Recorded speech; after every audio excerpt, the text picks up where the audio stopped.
বীরের ডিএনএ টেস্টের রিপোর্ট এসে গেছে। তাহলে কি দীপা এবার নির্দোষ প্রমাণিত হবে? হ্যাঁ বন্ধুরা, অনুরাগের ছোঁয়া আজকের পর্বে এমনটাই দেখা যাবে।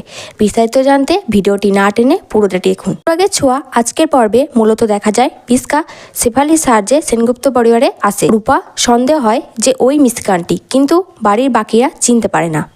শেফালি মিসকার কাছে অনুরোধ করে যে সেনগুপ্ত বাড়ির সাথে সে আর কোনো অন্যায় করতে পারছে না। কোর্টে বীরের ডিএনএ টেস্টের রিপোর্ট চলে আসে। সেখানে বীরের ডিএনএ টেস্ট পলাশ সেনের সাথে ম্যাচ করে না। দীপা এবার নিশ্চিত হয় যে বীর বেঁচে আছে, কিন্তু বিরোধী পক্ষের উকিল ডিএনএ টেস্টের রিপোর্ট মিথ্যা বললে ল্যাবের ডিরেক্টরের সাক্ষী দেয় যে রিপোর্ট সত্য। পারিজাত সেন এবার ভয় পেতে থাকে।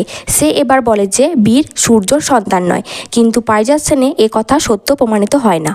সে এবার হার্ট অ্যাটাকের নাটক করে এবং দীপাকে আবারও পুলিশ হেফাজতে রাখা হয়। এতে মিসকা রূপা ও সোনার ক্ষতি করার কথা ভাবতে থাকে।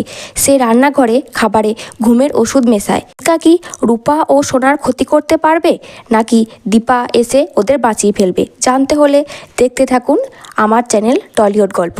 আর পরবর্তী আপডেট পেতে চ্যানেলটিকে সাবস্ক্রাইব করে পাশে থাকা বেল আইকনটি অবশ্যই ক্লিক করে রাখবেন। আর ভালো লাগলে অবশ্যই একটি লাইক করবেন।